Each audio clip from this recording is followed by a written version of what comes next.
What's up, everybody? This is Grant at Cause Artist. Today we are chatting with Colleen and Maggie Clines. They are the founders of a very innovative nonprofit and social enterprise called the Anchal Project. What the Anchal Project is a innovative nonprofit using fashion and textiles to create a brand that employs women that were formerly in sex trafficking trade, and it's a really interesting look at how we as consumers can impact people's lives by just sort of buying things we would normally buy, but then also the real impact on employment, empowerment, opportunity for women halfway around the world. If you're listening to this in America, or if you are in Asia or another part of the world where you're closer to India, or closer to where sex trafficking is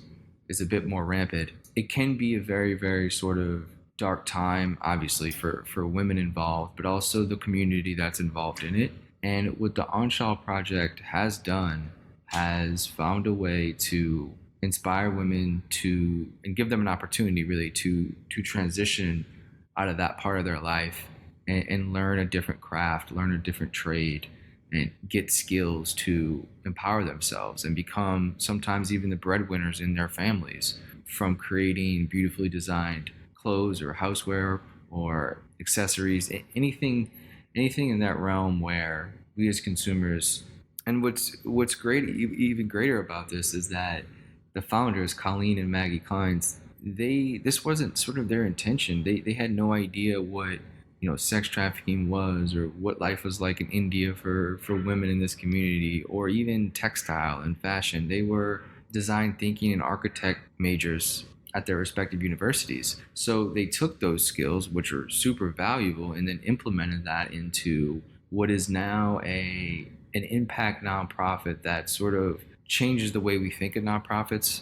It's built like a company, like a brand, like a business, and it really tries to scale up and use the same dynamics and thinking that a business leader, founders, and CEOs would use, and try to implement that into the nonprofit sector, and build something that maybe a model other people can follow. So it's look, I mean, this stuff is sometimes it can be a little bit dark and depressing to think about, but what comes out on the other side of it is immense inspiration, immense creativity, and impact. And changing of people's lives is very hard to do. It takes a long time, it takes patience, it takes a really good idea, it takes craftsmanship, it takes design, it takes all these different elements to change a person's life, because that is a really big deal. And I think they sort of capture the essence of what it's like to maybe will follow one path in life,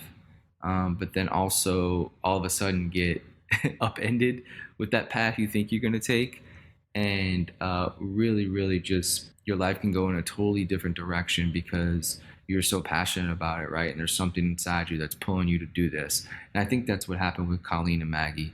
Their stories inspiring themselves, and then the women that they are affecting and impacting is very impressive. So I hope you guys like this. I think it takes us down a really interesting road of business, entrepreneurship, innovative nonprofits, fashion, textile, design, all these different elements you can think of. So hope you guys enjoy it. Have a great week. Thanks. Oh yeah, really quick. I just want to make a little bit of a correction, perhaps. I mentioned the term sex trafficking, and really what the Anshaw Project is doing is attacking the sex trade in the local community in India. So I want to make sure I get that term right, and I want to make sure I depict what they're doing is to be the right thing. I know sex trafficking can be defined a little differently than maybe the sex trade. So I just wanted to make that clarification, and I hope you guys enjoyed the episode. Thanks. Bye. Usually how I like to start is the journey to get there, right? And usually there is experiences involved, maybe travel involved. So if you want to just go through a little bit how you both sort of got intertwined and introduced to the idea of starting the Ankle project, and using sort of fashion and accessories to change women's lives around the world? So we had kind of parallel journeys, but a lot of the origins of Anchal were born during my time in graduate school at Rhode Island School of Design. So I was studying landscape architecture in undergrad and turned down a job to continue my studies at RISD in 2009 is when I started, Mm-hmm. or no, Mm-hmm. 2008.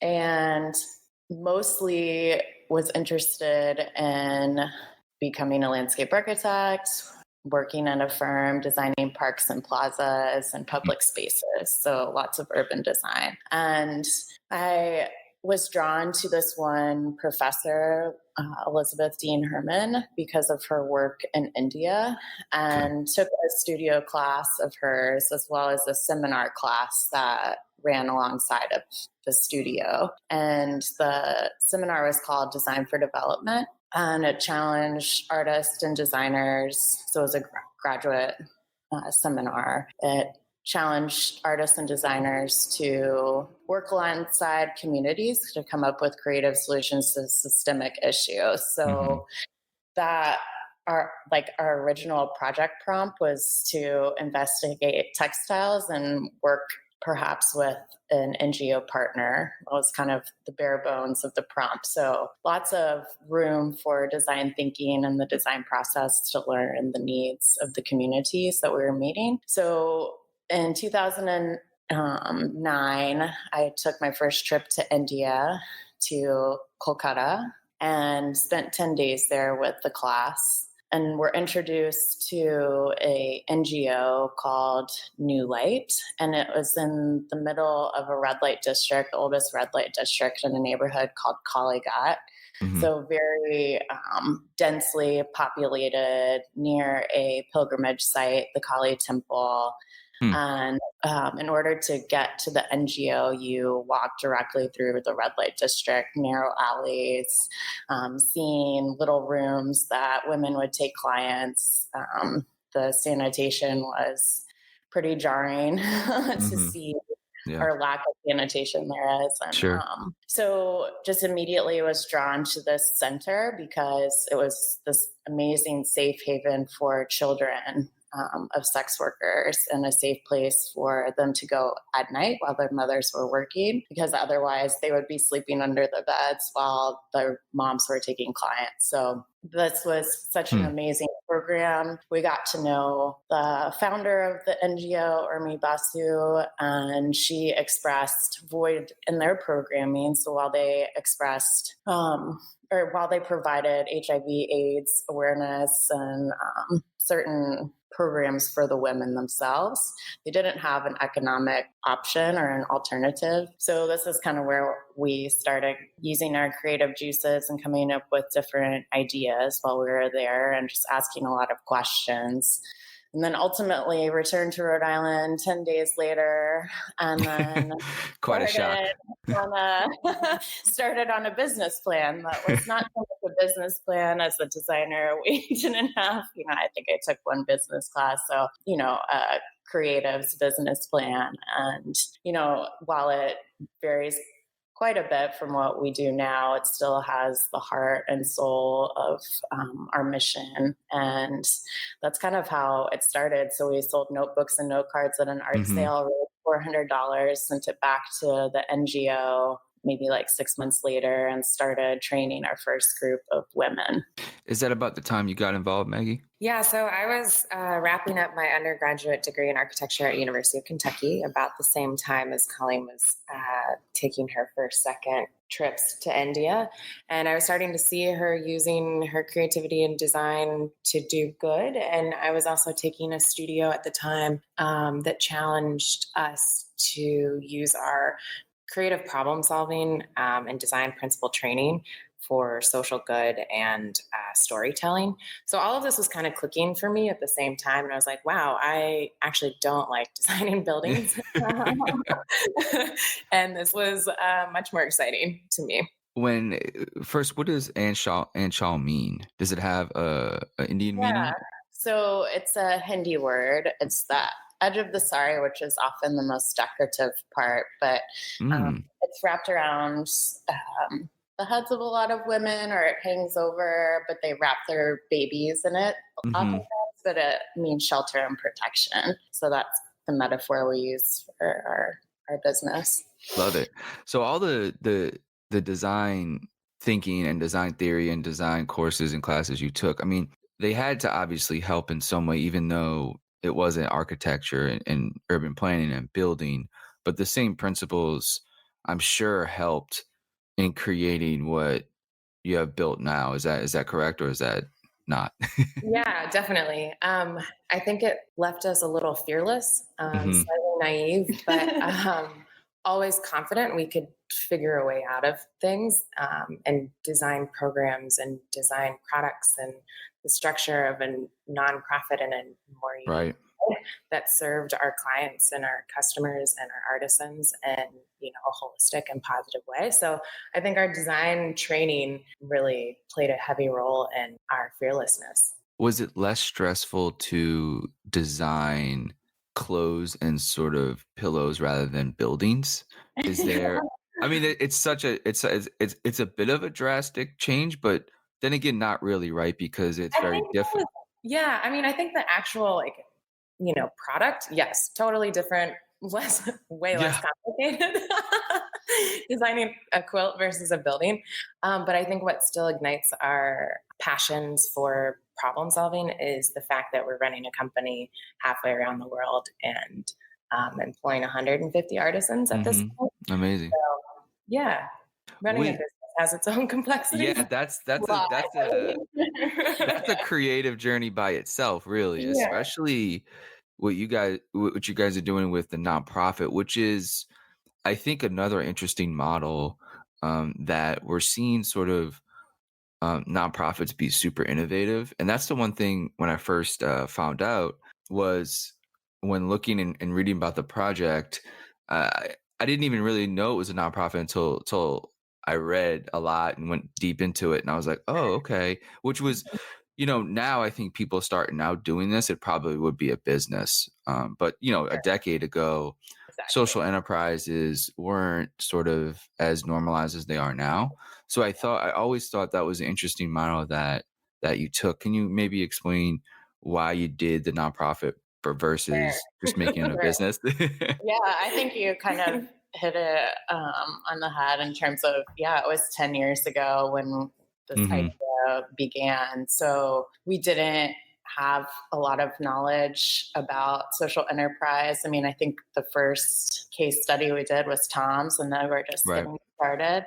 So probably more lack of understanding. We just were like, well, this does a good thing, so it should be a nonprofit, right? Right. Right. um, and then as time progressed, and I think every year, someone, at least we have several meetings where people challenge the idea of should you still be a nonprofit or should you be hmm for profit? We continue to stick to our origins mainly because it keeps us really honest about our mission, and we can be pretty savvy in that frame of reference and continue to just work to fulfill our mission and support women. I also think it keeps our artisans at the center of our project. Yeah. We believe in design thinking, we believe in empathy. Keeping our artisans at the core of every decision we make is super important. And I think a lot of that plays into the fact of being a nonprofit. And I also think when Colleen started the company and the idea, it wasn't as, design wasn't a heavy player at that point. Right. Right. We started with one very simple product. Dreams of designing really amazing pieces that happen, 10 years later. But Sure. Sure. it was always about, the artisans. And I think that's why to this day we still remain as a nonprofit. What was that maturation process like? Because you had said, what it is now is sort of a shell, sort of what it was when it started. So Mm-hmm. maybe go through what it initially was, those first couple years to now. I mean, you guys have tons of amazing products, right? It's not just one thing. Sure. There's multiple things you can purchase that are amazingly high quality and beautifully designed. So I mean, it's much more of a profound brand now than I'm sure it was in year 1 or 2. Yeah. I think the first 5 years, really. Okay. Mainly because we had no backing, no funding. We were both just Mhm. coming out of school. So we're living at our parents' house starting this off. So I think we had to be really patient just from a funding standpoint until we got some proof of impact really. But also we early on, I think Maggie's first trip to India, we're like, okay, we're going to branch out and start doing like white napkins and put a Mhm. zipper in a bag. But the artisan's capacity was just like not there at that point. And we had to be really patient for the first few years to develop their skill set and make sure that they were comfortable in what they were making and learn more about the constraints of the community that we were working with and develop products that they could really do. So that mainly looked like quilts that could be made from home, all hand stitched, and then different scarves that we initially incorporated into the program. As their skill set improved and we began challenging them a little bit more, hired a tailor, we got a little bit more savvy in terms of the market and kind of the voids and what we could potentially do. And slowly started introducing more complex designs. I think when we got a zipper and a pouch, that was like the biggest celebration we've ever had. We did it. We did it. We won. Yeah. So we just had, I think being designers and very project focused, you're not used to long-term Mhm. iterations. So that was an adjustment, I think, that we learned, but what an exciting journey it's been. But I also think it plays being a nonprofit played such a heavy role in that because we had the time and the luxury to develop their skills. And we didn't have extreme demands on us, and we didn't, it kept us true to really investing in this one community. And a lot of our artisans have been with us for 7, 8, 9 years. And that impact and that long-term commitment has really changed their lives. Yeah, that's a really good point of being able to really be patient and systematically create a process without having to get meet sales, every week or every month or every quarter. That sort of, I think early on that probably helped immensely. Easy. There were many times we wish we were further along than we were. Let's talk a little bit about the women, because I think at the end of the day, they are what sort of binds everything together. It's obviously what you guys are passionate about, and changing their lives is a big deal, right? I think when we talk about social enterprises and businesses or nonprofits, and we say impacting lives, it sort of doesn't really tell the whole story, because you can't really feel that unless you're there, like you, right? Talking to them and understanding their problems. And so early on, like, how was it to really, because they could be coming out of a pretty traumatic sort of lifestyle, right, into just like sewing, like it's such a dramatic change for them. Did you see was it difficult for you to approach them? And obviously having the NGO on board, that probably helped, just with the cultural barrier and sort of some initial hurdles to get over. So what was initially like to get the women to and get them on board with your idea, right? I think it was very challenging. Luckily, as you mentioned, the NGO is, and I should mention too, we now work in Rajasthan. So we moved to a new location, and that's where 100% of our artisans now work, in a town called Ajmer. Okay. And we, did an initial outreach through the NGO, and they got interest pretty quickly through the program that they already had, which was, safe sex protection and different health outreach. So that part was already, they had a built-in community. They were trusted by that community of women. So that was hugely important. So it's not me walking through the streets being like, hey, come sew with us. Right.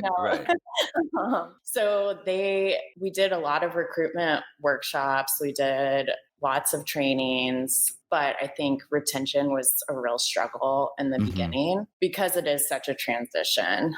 Sex workers were used to making fast cash, even though they didn't get to pocket much of it because of pimps or husbands or family members or whatever. But it's such a different thing, like making a quilt for 2 weeks, waiting for the funds. But I think once there were a few committed women and they had capacity to get there, they built a community of support. A lot of these women saw each other as enemies in the beginning because they're competition really for clients. But as time went on, they built trust with each other. They could share. They didn't, share their stories with each other and build that support system. So that really started to work in our favor once we had a group of like probably 8 or 10. And then it kind of continued to blossom from there. So once they became the breadwinners, they started earning more over time and changing the viewpoints of their families just because they feel more empowered and dignified with the work that they're doing. The community sees them differently. Outside community sees them differently. That's when we started gaining traction. But even still, we would work with someone and then they would disappear for 2 months and we wouldn't know what happened. But then we have always had an open door policy to welcome anyone back when the timing works for them better. So just a lot of patience initially. Which was hard. I mean, especially when you're trying to start a business and selling product and relying on purchase orders that don't quite come when they're supposed to come, or the right product or the quality control that you need. And so there were a lot of struggles in the beginning. Was there any backlash? Might be a tough word, the wrong word, but like you said, when the women are making money, they're usually not making money a lot for themselves, right? They're making money and it's going to different sources. And then now all of a sudden, not really your intention, you're just trying to help these women out, but then a byproduct is you might be taking money away from other people. Did they not, for lack of a better term, like knocking on the NGO's door and be like, stop taking like the women away from me because that's how I make money, or you know what I'm saying? There could be some weird dynamics that go with that. No, definitely there was pushback. There were kind of some dramatic stories where people would there was resistance.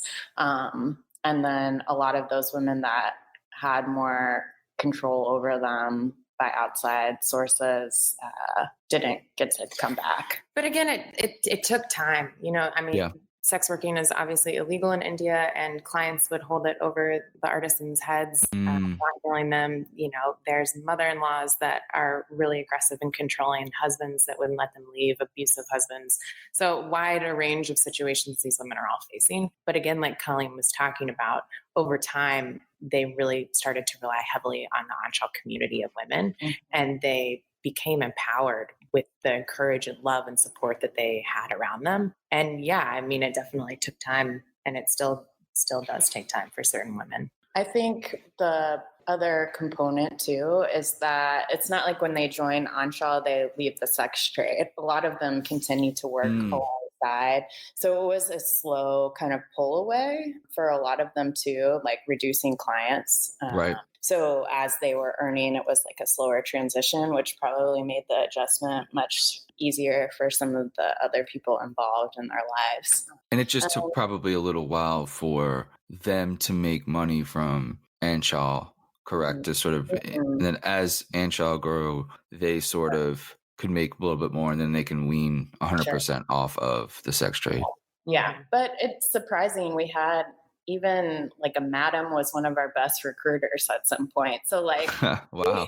Yeah, no, that's great. Yeah, they saw value in it, even if it wasn't taking their women away necessarily, because they could do both. So that was an interesting twist that we never saw coming, but ended up working really well for us. Well, let's talk a little bit about the amazing positive angles of all this, is sort of the employment and the training, and now sort of the real economic impact for the livelihoods and also probably the local community there as well. I'm just looking at the site, so maybe some of these numbers have changed, but right now, Anchal's trained and employed over 150 women, and they employ 77. Oh, wow. 77 are. So does it need to be updated? Let's. So we're in the process of updating our website, but so that launches in a few weeks. But we've now employed trained and employed over 500 women to Oh date. wow. Currently employ 150. Oh wow. So the numbers are pretty drastic. And then if you think about all the family members and like touched That by is a lot. Yeah, that is a ton. especially the children, we're looking Right. at close to 2,000 people. I think one of the coolest parts for me watching over the years, the impact shifting. When we first went, we were like, what are we doing? Is this even making a difference? Right. And then slowly you start to hear stories of women, being able to buy fresh fruit, being able to purchase a water filter for their home, being able to purchase a front door for their house. So you start to see that was the first financial impact, which is like basic necessities. And then, as years went on, we started to hear their main financial investment was their children's education, private education, ensuring that their children have a different life than they have had. And then our most recent trip, Colleen and I got back from India about 3 weeks ago. Okay. And the most amazing part, we sat down and, we do a lot of interviews and group conversations, and they are all investing in themselves, which I'm thrilled to hear. So they're purchasing new saris for themselves. They're all purchasing jewelry, and a lot of them have new phones. And it's incredible to hear the evolution of impact, and just through financial purchases. It's really cool. It's kind of just empowerment, right? I think that's, it's at its simplest term. I think when people start to provide for themselves and their family, there's certain, lack of a better word, there's certain swag that comes with that, right? Like I think mothers are always sort of the caregiver, right? And the person that has to be super strong and super just every day, just kind of, can't kind of just let go, right? And just sort of have fun, right? As simple of a term as that sounds, I mean, imagine, being what their lives used to be, right? Like they probably didn't have real fun too much, which is tragic, right? It's just so devastating to think about. But I think, for them to just have like a day for themselves, right? And to do like pretty normal things is a beautiful thing in general, right? Yeah, absolutely. The problem I see it's tough maybe when you grow or not grow as fast. Do you have to turn down women who want to be a part of this? Yes. I mean, in some ways we do a lot of training and they can work and make some pieces, but we've really been committed to whatever number of women we have, making sure that whatever purchase orders and things that we're ordering have capacity for full-time employment. So it has been hard to kind of turn people away in some degree, but that's been our long-term goal, is to continue to grow. The need is there. We just met a group of about 100 women who are looking for jobs in textile, and we went to the red light district, and kind of again one of these recruiting sessions of just meeting new women. And I think we are slow. We are, I think, strategic when growing the business and partnering with different retailers. And I think the amazing part is kind of each level, each next step or big partnership with retailers, we can bring on new artisans. And when we do, we know we have a larger number, which means that we're producing more. And so it is small incremental growth. But yeah, it can be hard. What's the program like when, I guess, again, this might have changed too, right? From the beginning of, skills and design training and sort of showing people, like teaching them how to walk, right? In the sort of, sewing environment, to whereas it is now. Is the program and sort of training process been matured as well as sort of the business has been along for this decade or so? Yes, absolutely. So in some ways, I mean, really at the end of the day, it's about doing a basic training. Like we chose this medium so that it doesn't take a crazy amount of skill initially to learn it. They can practice from home. It's not weaving. It takes you don't have to become a master weaver or like a master tailor to be able to produce this. So at the core, that still holds true for someone walking in the door initially, is like we can pretty much give them something to work on right away and then practice at home. The bigger structure of the organization has changed quite a bit. So we have an artisan level, then senior artisans, then we have project assistants that are 13, and project managers and directors. So that has all shifted quite a bit to be much more formal and supportive for different women. So the project assistants are paid a salary, and they come to the workshop during the week every day and work 9 to 5. Mm-hmm. And they do all of the machine work. They do all of the cutting, the training for the new artisans. So developing their skills. And now it's pretty much artisan run, which is super exciting. Interesting. Yeah. And to build that skill set has been very beautiful and exciting to watch, and also challenging, but that was the goal, is empower them to be leaders. And that whole crop of people have full healthcare and retirement. Yeah, that's kind of what I wanted to get to as well, was sort of the other features that sort of come with, being employed. You get, I'm not sure how it works, but I imagine they get some type of paycheck, right? And I'm not sure what the healthcare system's like, but I'm sure there's different things that come, and maybe it's tough because you guys can't be financial educators, right? Or healthcare educators, right? Or whatever. But I guess is it treated like a job, almost in America, where you would now have access to some sort of healthcare or financial education of some sort? How does that part work? For our core team, yes. For the rest of our artisans, we also offer, as part of our program, we offer educational workshops, and those vary from financial education sessions, health camps. Yeah, we do quite a few health camps, yoga, stress relief. Mm-hmm. So we always try and bring an education component to their experience within Anchal. We also are talking about hosting a basic math workshop soon. Mm-hmm. Just because as the designs become more complicated, we need more women who can, a lot of our women are, didn't make it past second, third grade. Right. A lot are also illiterate. And so counting is something, they're learning how to use a measuring tape, or an inch tape as they call it. And so, teaching those basics is something they're all very excited about. Yeah, but I think we recognized pretty early on that even though they were earning, and there needed to be other support systems within this, because they are coming from such traumatic backgrounds, is having a mentor there in the office to support them, as well as different ways to learn about how to manage your money that's now yours, and so all of the artisans have their own bank account, and the 150 get paid with a paycheck or direct deposit directly to them, which is hugely exciting when they all have their own account. And that just happens probably through their phone, huh? Nowadays. Yeah, now which is amazing. The evolution of just the 10 years I've been going to India, it's pretty incredible, the technology. So that part has been really important to our program, and I think longevity of the artisans and commitment, long-term commitment. Yeah. How has it been? Yeah, go ahead. Sorry. No, it's okay.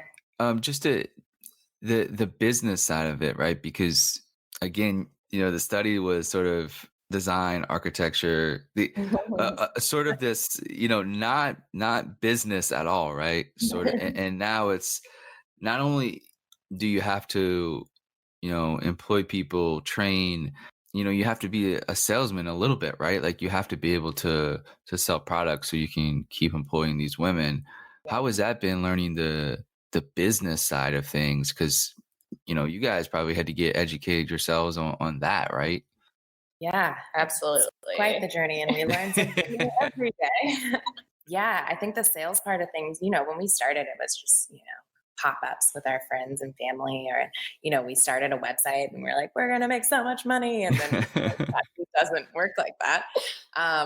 But yeah, I think, in 2016, we participated in our first trade show in New York, and that was a game changer. I think just learning how to work with bigger retailers, learning how to scale production and increase quality control, and work with, we're in over 150 boutiques around the country, and we still do a lot of pop-ups and online sales and all of that financial end and goals. And, it's been a lot, but we have an amazing board of directors and incredible advisors who have helped us learn over the many years. I'd say going back to the beginning, I was really uncomfortable becoming the salesperson. Sure, and sure. promoting my product. Like, I much more rather like design things or like be behind the scenes. And I just thought naturally people would gravitate, like a typical artist, like, well, I'm going to make this beautiful stuff and get discovered, and it'll all work itself out. But of course, that's not really how it works. So I think being 23 and 24 years old without a business background was really challenging initially, going into some of these meetings with a room full of men, like, being like, this just doesn't make sense, Luckily, I'm like determined enough to be like, well, I'll show you. But yeah, it was definitely hard. But I got stronger each pitch and each meeting, and knew in my gut that this could work. So I have enough grit, I guess, or feistiness, I'm not sure what the word is, just to come back and show them later that it can work. And each time I learned more about the language. I'm coming out of design school, so I learned how to talk a little bit more in business terminology, and educated myself just slowly over time of like even a P&L and a strategic plan, and just like literally the basics of putting together a budget.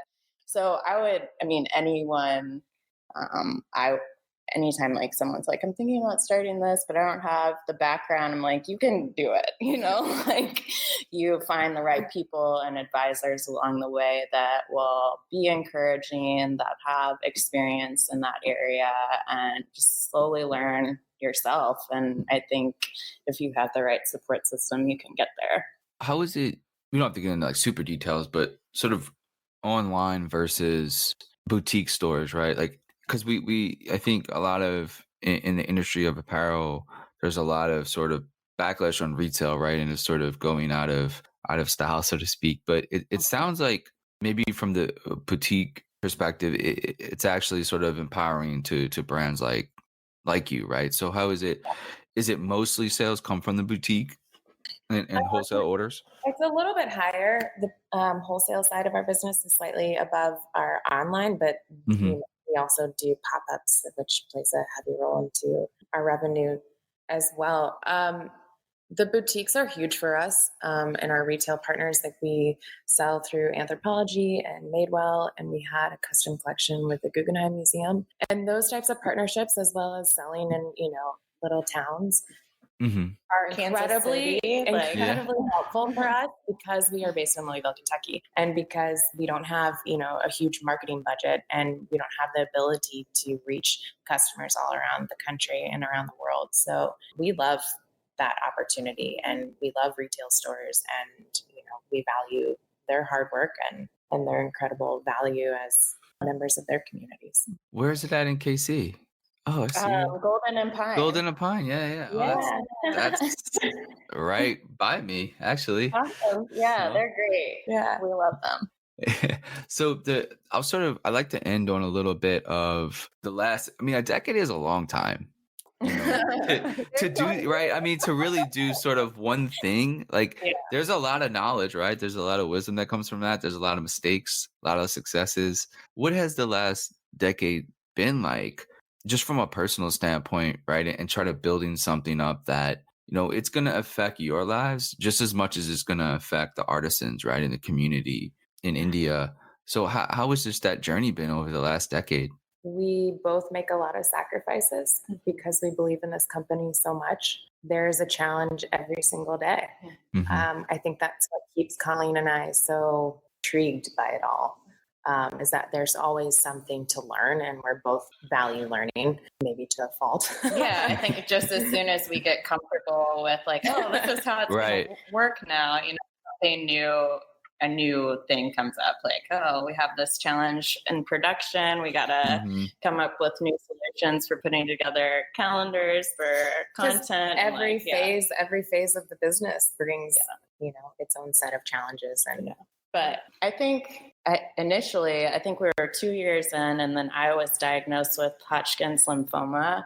And so that is like very much tied into my 10-year journey with Anchal too. So Maggie joined right after that, but Anchal was a part of my life and kind of a side project, but then it also like helped me get through chemotherapy. And I think mostly knowing that the women were so important to me and they were struggling with something much more challenging than cancer. I think a lot of where we kind of continue to go back and where this conversation has all centered around are the amazing women that we work with, that we've become to like know very well, that are our sisters. And yeah, I mean, at times it feels very psychotic, just like torture for 10 years, but also what incredible rewards when we get to go visit new homes that they've built and see their children grow and go to college. I mean, and honestly, it is all worth it when you walk into the workshop and you see their incredible smiles. These women go through extreme trauma every single day, and they walk into that workshop positive, happy, and ready to work. And their energy is, I don't know, it blows me away. And it's every time I struggle with something or we face a new challenge, I just think of them and their strength. And, it's really funny. We were all talking, and everyone who is a part of this company sacrifices. Artisans in India, program directors in India, our staff here in Louisville, donors, customers, everybody involved cares and loves it and supports. And that community that we've created over the past 10 years is incredible. And I think that's the best part of this company. Do you see individuals still donate like a normal nonprofit? Absolutely. Yeah. Really? So I think we're at this point 75% funded through product sales, and then 25 still through individual donations, mostly because we've had a few really great grants over the years. Dining for Women was one of them, but ultimately it's been pretty small donors that have gotten us through. So we don't have a huge bankroll, and nobody's coming in and writing us like a $20,000 check on a regular basis. So it's a collective of just regular people, lots of millennials donating, $20. Like we just did a campaign last month, and 200 people, we collectively raised almost $20,000. So all little donations mostly, which is exciting. So that kind of money helps us grow, helps us hire new women, helps us improve infrastructure. And then the product sales really fund the rest of it. But I think so much of our beginnings is because of the Louisville community. And I think being here is, like I said, not easy at times, but also was incredible. So supportive, really generous, kind, loving, not all the time, I would say, young women starting a business, but I think that's anywhere.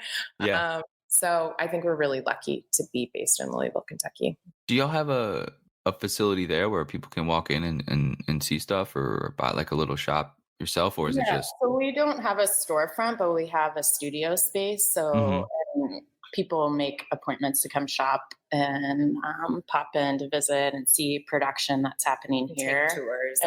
Oh, that's cool. That's awesome. So next time you drive through. Yeah, no, definitely. Okay, I promise this is the last thing. So is there any advice you would give to, to maybe that, 22-year-old that is thinking of starting, whether it's a fashion company, whether it's a nonprofit, whether it's an online store, whether it's, something, I'm sure people probably have reached out, right, and sort of kicked the tires on, hey, I want to do this, I want to do this, right? There's always that idea stage, right? And then it's actually the execution part is which many people just don't get to. So Right. what sort of advice do you give when people reach out, or you have lunch with somebody and they kind of just want to pick your brain? What's sort of the overall points that you hit? I think we remind them it's a real hustle. Hmm. Um, And it's a long process, right? it Like is a that, lot. you have to be And you can't patient. be afraid. Yeah, yeah. I think my recommendation is always to ask for help and to collaborate. Hmm. I think a lot of our early successes were because we weren't afraid to put our pride aside and ask friends, family, anyone within our network for help.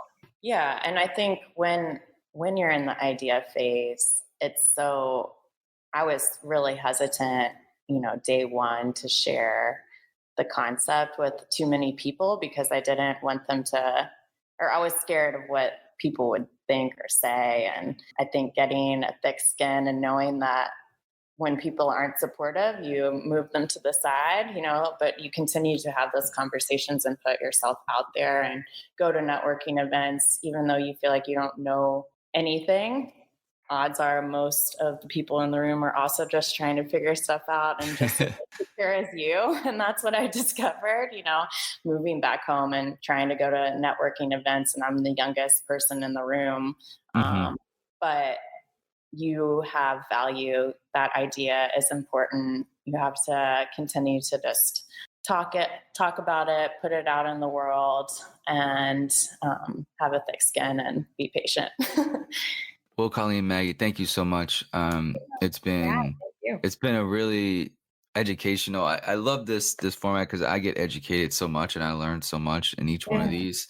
So just obviously great luck moving forward, and it's an inspiration to see, what an idea can do, right? And also just really changing the course of your life, right? Going from one thing you think you were going to do, and spending years of your life trying to perfect that in college, right? And then totally being like, you know what? This is just like, there's something that's pulling me to it. And I think there's so much value and wisdom in that, and in just following your path. And that's sort of being young, right? We can make those Sure. decisions without thinking about consequences or something, right? Could you Yeah. imagine doing that now? Like if you were an architect for 10 years, like this, there's just, you're going to be so much more wiser. Like you would never probably take a leap like that. So I Yeah. think that's something that I took out of it. I hope people do, especially young people. It's the advantages that they have now with sort of technology, and be able to